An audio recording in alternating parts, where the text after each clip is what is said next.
Welcome to commerce tutorial. मैं हूं आपकी अपनी होस्ट ज्योति। आज हम कंटिन्यू करने जा रहे हैं 10th की SST rise of nationalism in Europe का टॉपिक एज ऑफ रेवोल्यूशन। जो हमारी रेवोल्यूशन आई थी वो कौन से ईयर्स में आई थी? 1830 से लेके 1848 तक आई थी। तो वो रेजोल्यूशन क्या आई, कैसे आई थी, उन रेजोल्यूशन को लाने में कौन कौन से पार्ट्स ने, कौन कौन से हेड्स ने इंपॉर्टेंट रोल प्ले किया था।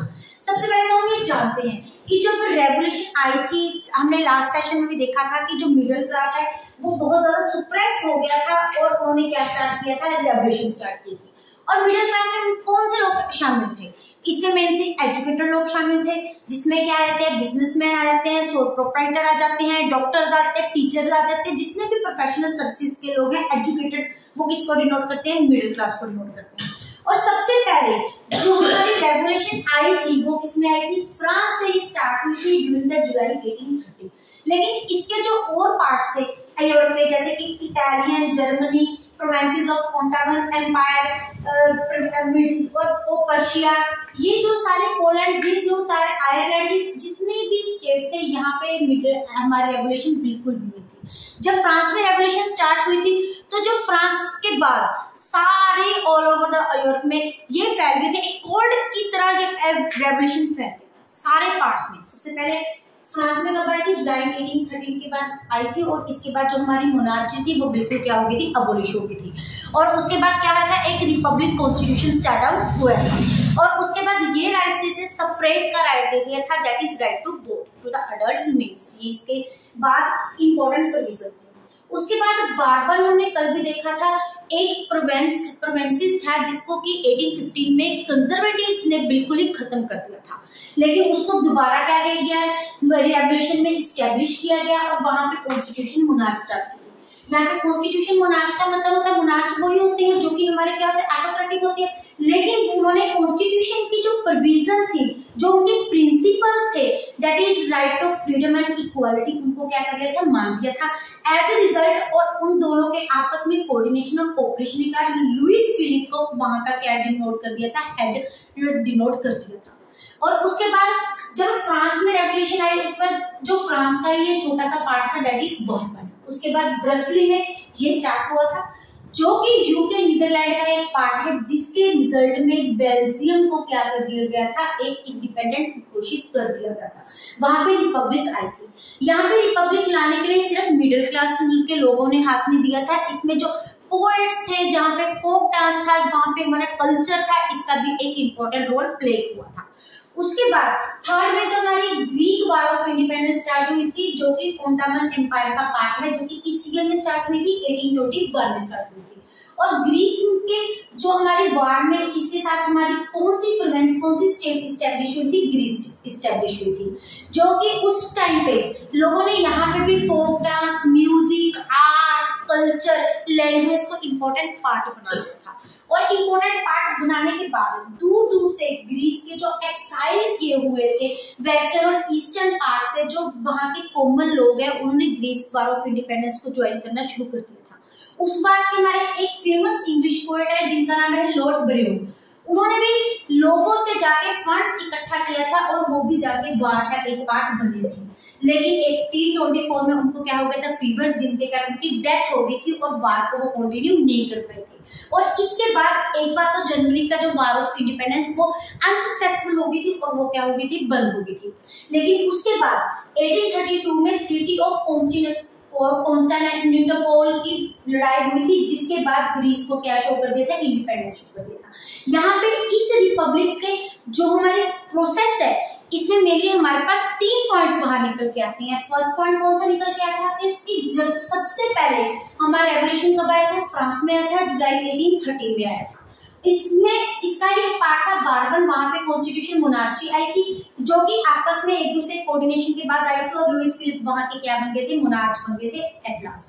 और फिलिप्स में उनके बाद अबोलिशन बिल्कुल हो गई थी, मोनार्च अबोलिश हो गई थी। उसके बाद एक suffrage right of vote to the male peoples को इनको क्या मिल गया था? राइट मिल गया था। उसके बाद सेकेंड स्टेज पे हमारी कौन सी जो हमारी कंट्री, कौन सी स्टेट इंडिपेंडेंट हुई थी? That is Belgium. और ये कब हुई थी? At the end of July. जुलाई की स्टार्टिंग में था हमारा फ्रांस, इसी ईयर के एंड में क्या हो गई थी? बेल्जियम।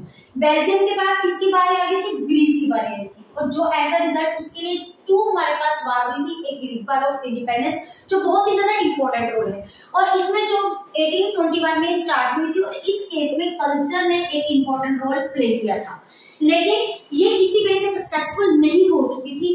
एज अ रिजल्ट 1832 फिर से दोबारा रेवोल्यूशन स्टार्ट हुआ था, जिसमें ट्रीटी ऑफ कॉन्स्टेंटिनोपल में ये हमारे जो ग्रीस है वो इंडिपेंडेंट स्टेट बन गई थी। इसी रेवोल्यूशन की सेंस में ये तो हुआ था हमारा रेवोल्यूशन, कैसे हमारी नेशनलिज्म हुई, और लेकिन इनमें और किन किन लोगों ने इंपॉर्टेंट पार्ट प्ले किया, उसका फर्स्ट पार्ट है romantic images and the national feelings. अभी हम करके हटिए रोमांटिक इमेजिनेशंस में हमारे क्या जाता है कि अपने देश के लिए प्रेम, इसमें एक हमारा आ जाता है कल्चर, एक हमारी क्या जाती है लैंग्वेज, और हमारे क्या जाते हैं फोक डांस, म्यूजिक, डांस, इन सब ने क्या किया था, एक इम्पोर्टेंट आर्ट, इनने इम्पोर्टेंट रोल प्ले किया था। उस टाइम पे जो लोग रेवोल्यूशन थे, जो इलिटरेट थे, जो एजुकेटेड थे, मिडिल क्लास ने तो ये शुरू किया गया था, लेकिन जो बहुत ज्यादा जो हमारी उस टाइम की पॉपुलेशन थी वो क्या थी, इलिटरेट थी, तो उनको सिंबलाइज करने के लिए इसका हैंड लिया गया कल्चर का, लैंग्वेज का, आर्ट का, म्यूजिक का, जिसके कारण जो हमारी ये एक लैंग्वेज थी, जो हमारा ये नेशनलिज्म था, ये एक कॉमन कौन सी लैंग्वेज बन गया था हमारी, ये हमारी क्या कौन सी लैंग्वेज बन गया था, कॉमन लैंग्वेज फॉर इंडिपेंडेंस। ये कैसे हुआ था, इसमें ये बताया गया सबसे पहले मेन रोल किसका था, कल्चर का। कल्चर में क्या आता है, आर्ट आ जाता है, म्यूजिक आ जाता है, स्टोरीज आ जाती हैं, और थ्रू द फोक डांस के थ्रू भी इसको भी टेक इनटू अकाउंट किया गया था।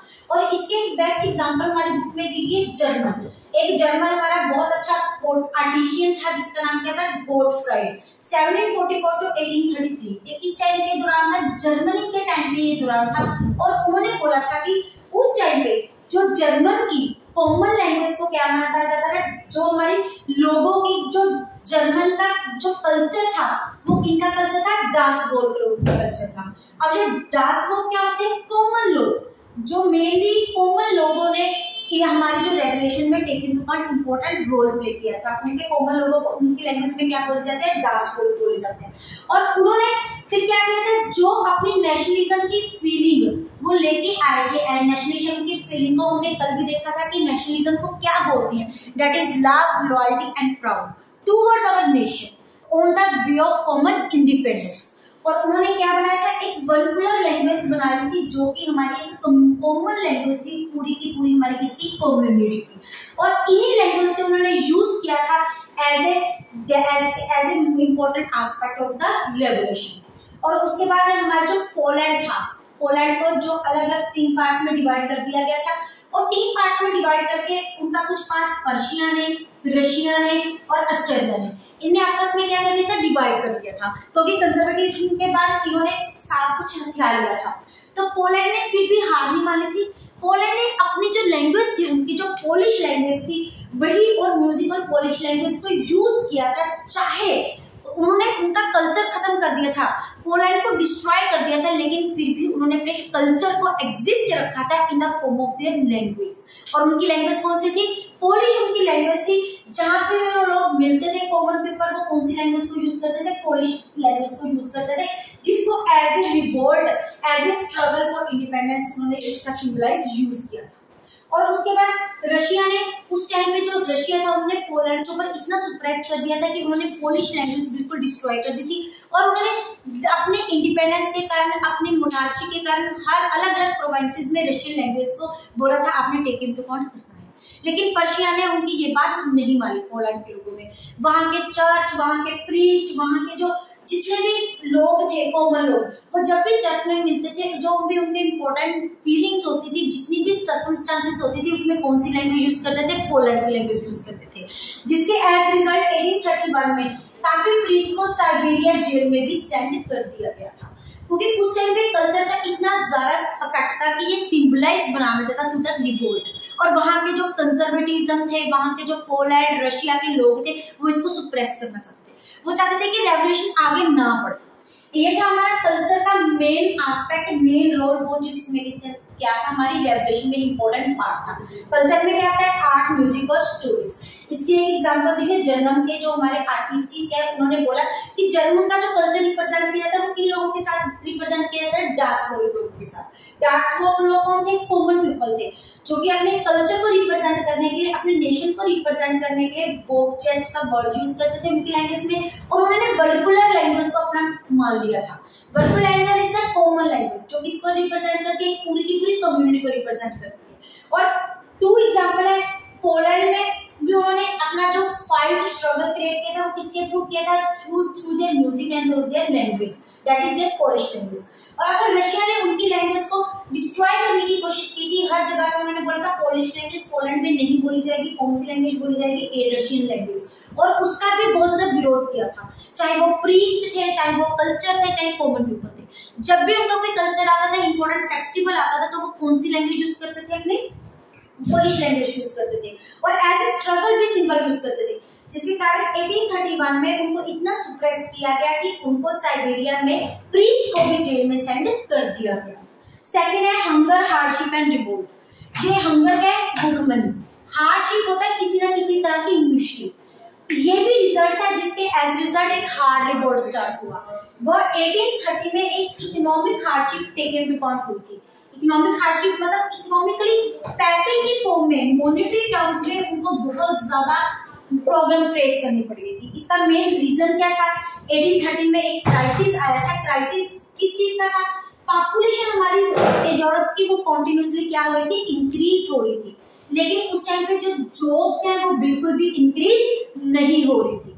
तो लोग अपने रूरल एरिया से कहां पे जा रहे थे, अर्बन एरिया में जा रहे थे in the search of job, लेकिन जॉब उनको नहीं मिल रही थी। एज अ रिजल्ट उनको क्या था, स्लम एरियाज में जाके रहना पड़ रहा था, जिनके साथ उनकी हेल्थ भी डिटोरेट हुई थी, और प्राइसिंग, उनको काम ना मिलने के कारण उनके प्रोडक्ट के प्राइसेस भी क्या हो गए थे, बहुत ज्यादा इंक्रीज हो गए थे।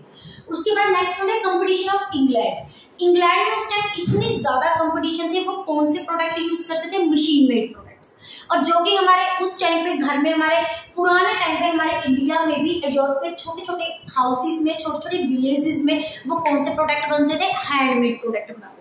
हैंडमेड प्रोडक्ट होते तो बहुत अच्छे थे, लेकिन वो फॉरेन कंट्रीज के, इंग्लैंड के मशीन मेड प्रोडक्ट को कम्पीट नहीं कर पा रहे थे, क्योंकि जो मशीन मेड प्रोडक्ट थे वो क्या पड़ते थे, चीप पड़ते थे, और जो हमारे हैंडमेड प्रोडक्ट थे वो क्या थे, बहुत ज्यादा कॉस्टली पड़ते थे। एज अ रिजल्ट ऑफ इसका क्या मिला कि जो कॉमन इंडस्ट्री थी, छोटे छोटे घरों में, होम्स में जो उन्होंने अपना बिजनेस स्टार्ट किया था, वो क्या था, बिल्कुल खत्म हो गया था। इसका थर्ड पार्ट क्या है, पीजेंट्स। अरिस्टोक्रेट के टाइम पे जो पीजेंट के अंडर फ्यूडल सिस्टम स्टार्ट हुआ था, जहाँ ऑब्लिगेशन होती थी, जिसमें उनको टैक्स वगैरह पे करना पड़ता था, जिसके कारण प्राइसेस क्या हो जाते, बहुत ज्यादा हाई हो जाते थे, जिसके कारण पीजेंट्स को भी बहुत ज्यादा गुस्सा आया हुआ था। और 1848 में पेरिस में एक फूड शॉर्टेज हुई थी। फूड शॉर्टेज इतनी ज्यादा हो गई थी कि लोगों को बहुत ज्यादा फूड शॉर्टेज बिगर नहीं हो रही थी, भुखमरी, स्लेवरी इतनी पैदा हो गई थी कि लोगों ने वहां पे किंग जो उस टाइम थे, लिविस को फिलिप की मोनार्ची की सिस्टम में जाके उसके धावा बोल दिया था। एज अ रिजल्ट वो क्या हो गया था, फ्ली हो गया था, अपना वहां का पैलेस छोड़ के भाग गया था। ये सारे रीजन थे जिनके कारण कॉमन पर्सन के द्वारा, पीजेंट्स के द्वारा, लोअर कास्ट के द्वारा क्या शुरू हुआ था, एक रिवोल्ट। जब वो रिवोल्ट स्टार्ट हुआ तो जर्मनी में एक क्या कंस्ट्रक्ट की उन्होंने, जर्मनी नेशनल असेंबली बनाई, जो कि 1845 में वहां पे उन्होंने क्या किया था, अपने रिप्रेजेंटेटिव प्रेजेंट किए, और उन्होंने क्या बोला कि we want a parliamentary constitution free, that is उनके पास इक्वालिटी हो, उनके पास राइट्स हो, लेकिन ये किसी भी तरह से प्रॉपरली सक्सेसफुल नहीं हो पाया। लेकिन इनका एक बेनिफिट हुआ नेशनल असेंबली का, ये बेनिफिट हुआ कि वहां पे मेंस को क्या मिल गए, राइट्स टू वोट मिल गए, वोटिंग राइट्स उनको प्रोवाइड किए गए, that is suffrage system. All the mens whose age are the above 21 years they must have a right to vote। एक और केस है 1845 का, वीवर्स का सिलिसिया में। वहां पे क्या था, कॉन्ट्रैक्टर्स जो उनके थे, वीवर्स क्या होते हैं, कॉन्ट्रैक्टर्स होते हैं जैसे ठेकेदार होते हैं, वो लेबर से क्या करवाते हैं, काम करवाते। जैसे आजकल भी जब घर बनते हैं तो ठेकेदार ठेके पे हम उनको दे देते हैं और वो अपने लेबर लाके उनसे काम करवाते हैं, कंस्ट्रक्शन का काम करते हैं। वैसे उस टाइम पे जो कॉन्ट्रैक्टर थे उनके अंडर कौन काम करते थे, वीवर्स काम करते थे। कॉन्ट्रैक्टर वीवर्स को क्या प्रोवाइड करते थे, रॉ मटेरियल प्रोवाइड करते थे, जिसके रिटर्न वो उनको फिनिश प्रोडक्ट प्रोवाइड देते थे बना के।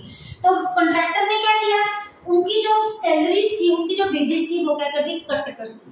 जब इतनी कम कर दी कि वीवर्स के लाइफ सेल्फ सफिशिएंसी भी ऑब्टेन करना मुश्किल हो गया। एज ए रिजल्ट उन्होंने भी क्या स्टार्ट कर दिया, रिवोल्ट स्टार्ट कर दिया। क्यों, क्योंकि उनको भूख का सामना करना पड़ता था, हार्डशिप, उनको मुश्किल टाइम का सामना करना ये था। क्यों, हंगर और हार्डशिप की वजह से भी क्या स्टार्ट हुआ, रिवोल्ट स्टार्ट हुआ। क्यों स्टार्ट हुआ, फर्स्ट पॉइंट के वहां पे क्या आई थी, इकोनॉमिक हार्डशिप आ गई थी। इकोनॉमिक हार्डशिप क्यों आई थी, पॉपुलेशन इंक्रीज हो रही थी लेकिन अनएम्प्लॉयमेंट उस वजह से इंक्रीज नहीं हो रही थी। सेकंड है, इंग्लैंड के लोगों से कंपटीशन बहुत ज्यादा हाई था, मशीन मेड प्रोडक्ट इसके अंदर आ जाते हैं। पीजेंट की एरिस्टोक्रेट जो थे उन्होंने फ्यूडल सिस्टम स्टार्ट किया था, जिसके कारण पीजेंट्स को ड्यूज और ऑब्लिगेशन पे करने पड़ते थे। उसके बाद 1848 में पेरिस में क्या था, फूड शॉर्टेज आया था। फूड शॉर्टेज आने के कारण लोग इतने ज्यादा घबरा गए थे, इतनी भूखमरी से वो परेशान हो गए थे कि वो रोड्स पे आ गए थे और उन्होंने डायरेक्ट जाके वहां के king that is Louis Philips के पैलेस में जाके धावा बोल दिया था।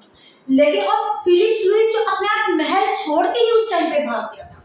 फिर जर्मन ने क्या किया था, जब ये सारे पॉइंट्स देखे ऐसे रिवोल्ट स्टार्ट हुआ तो एट लास्ट जर्मन ने स्टेप उठाया। उसने क्या किया, जर्मन नेशनल असेंबली कंस्ट्रक्ट की।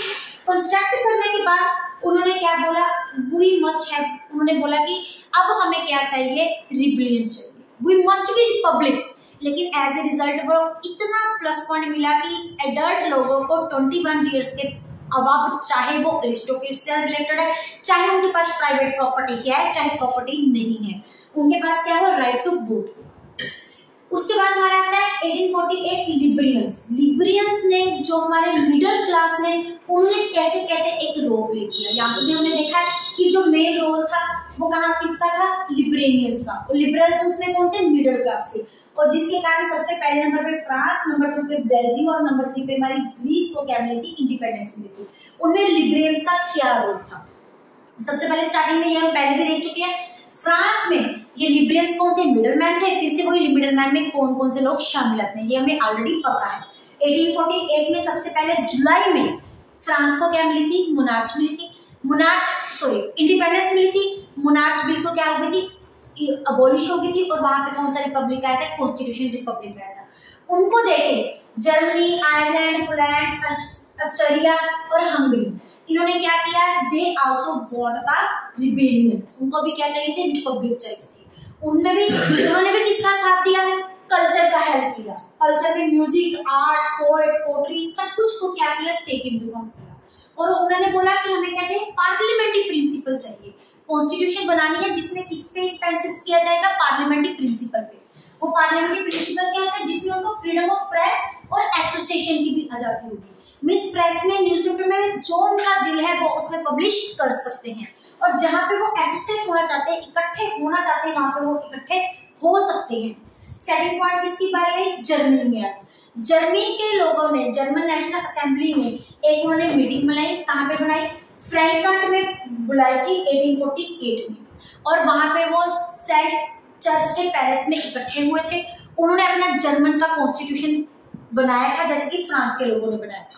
और उन्होंने किसको प्रेजेंट किया था, वहां के मोनार्च को प्रेजेंट किया था। और मोनार्च ने क्या बोला था, ये हमारा कॉन्स्टिट्यूशन है, इनके हमें चाहिए मोनार्ची कॉन्स्टिट्यूशन ही चाहिए, जिसमें काम आप ही करोगे, राज आप ही करोगे, लेकिन हमारे ये प्रिंसिपल्स और रूल्स एंड रेगुलेशन को मानोगे। लेकिन वहां के जो किंग्स थे, that is Frederick IV king of Prussia, उन्होंने इनको क्या कर दिया, रिजेक्ट कर दिया। उन्होंने क्या बोला कि हमें कॉन्स्टिट्यूशन मोनार्च नहीं चाहिए। और अपने आसपास के सारे मोनार्च राजों के साथ मिलकर जर्मन की जो रेवोल्यूशन की उसको क्या कर दिया, रिबेल्स कर दिया, ब्रेक डाउन कर दिया। और उस टाइम पे वुमेन्स एसोसिएशन में भी मिलके आसपास में एक बहुत अच्छी एसोसिएशन बनाई थी। उन्होंने भी अपने फोर्ट, आर्ट, डांस के थ्रू पूरा का पूरा रेवोल्यूशन में टेक इनटू अकाउंट किया था। उन्होंने पार्ट लिया था, अपनी लैंग्वेज का भी उन्होंने भी हेल्प किया था। लेकिन वुमेन को बिल्कुल क्या कर दिया, कुचल दिया गया। उनको कोई भी राइट टू वोट नहीं मिला, कोई भी उनको किसी भी फ्रीडम टू स्पीच नहीं मिली, कुछ भी नहीं मिला। उनका रोल ये था कि जस्ट एज ए ऑब्जर्वर, और वुमन को अपनी कंडीशंस देख के बहुत ज्यादा क्या लगता था, दुख लगता था। उसके बाद जब रिवॉल्व बहुत ज्यादा बढ़ता गया, रिबिलियन इंक्रीज होते गए, इतने सारे कुछ चलने के बाद भी लिबरल्स टेक इनटू अकाउंट नहीं हुए। एट द एंड क्या किया, रशिया के जो वहां के किंग थे, दैट इज हंसबर्ग, और रशिया के जो राजों ने, उन्होंने बोला हमें अगर अरिस्टोक्रेसी मेंटेन करनी है तो इस रिबिलियन को खत्म करना पड़ेगा। उन्होंने एक एग्रीमेंट बनाया between the middle class and themselves, जिन्होंने अगर हमने राज करने तो हमें उनके कुछ ना कुछ प्रिंसिपल्स मानने पड़ेंगे। तो कुछ उन्होंने कॉन्स्टिट्यूशन मोनार्ची और उनको एक्सेप्टेंस दे दी। उसके बाद एज अ रिजल्ट 1867 में हंसबर्ग को क्या कर दिया, अपना उन्होंने राजपाट उनको वापिस कर दिया। हम ये बोल सकते हैं कि उस टाइम का जो रिवोल्ट है वो प्रॉपरली टेकन पूरा फुलफिल फेल नहीं हुआ। आउटकम क्या निकलता है, इतने रिबिलियन के बाद, इतने रिवोल्ट के बाद एट लास्ट उनका जो स्ट्रगल है वो बिल्कुल जीरो पे नहीं खत्म हुआ। उन्हें कुछ ना कुछ इंपॉर्टेंट पॉइंट्स मिले, कुछ ना कुछ चेंजेस आई, कुछ ना कुछ, लेकिन हम ये बोल सकते हैं 50-50 का उनका रिजल्ट रहा। पूरा अच्छे से उनका रिजल्ट टेक इनटू अकाउंट नहीं हुआ। एक हम इसको एक बार फिर से दोबारा ओवरव्यू करते हैं। सबसे पहले राइज ऑफ नेशनलिज्म में क्या है कि हमारे रिवोल्टेशन कैसे हुआ, कौन सबसे पहले फ्रीडम हुआ, किसको हुआ, कैसे आए, इनमें 3 रीजन थे इस नेशनलाइजेशन को इंक्रीज करने के लिए और रेवोल्यूशन को इंक्रीज करने के लिए। जिसका सबसे पहला हाथ किसका था, रोमांटिक एंड नेशनल फीलिंग, जिसमें सबसे पहला रोल किसने प्ले किया था, आर्ट, म्यूजिक और स्टोरीज में। हर कंट्री के, हर स्टेट ने म्यूजिक ने किसी न किसी ढंग से अपना टेक इनटू अकाउंट किया। सेकंड क्या था, हंगर, हार्डशिप और रिवोल्ट। ये रिवोल्ट क्यों स्टार्ट हुआ, क्योंकि भूखमरी के कारण, भूखमरी में इकोनॉमिक क्राइसिस आ गए थे, उसके बाद कंपटीशन फेस करना पड़ा था, पेरिस में फूड शॉर्टेज हो गया था, लेकिन ये रिबिलियन प्रॉपर वे से सक्सेसफुल नहीं हुआ। फिर उसके बाद जो लिबरियंस ने स्टार्ट किया था, मिडिल क्लास ने स्टार्ट किया था। फ्रांस में तो वो बिल्कुल सक्सेसफुल हो गया, बाकी कंट्रीज में वो प्रॉपरली सक्सेसफुल नहीं हो पाया। लेकिन eight the and there was the agreement between the monarch and the common people and the middle class, जिसमें उन्होंने अपने कुछ ना कुछ प्रोविजन बना। अगर आप, ये था हमारा आज का टॉपिक, अगर आप इसका स्क्रीनशॉट लेना चाहते हैं तो ले सकते हैं। वीडियो अच्छी लगे इसको लाइक करें, ज्यादा शेयर करें, चैनल को सब्सक्राइब करना ना भूलें। Thank you, have a nice.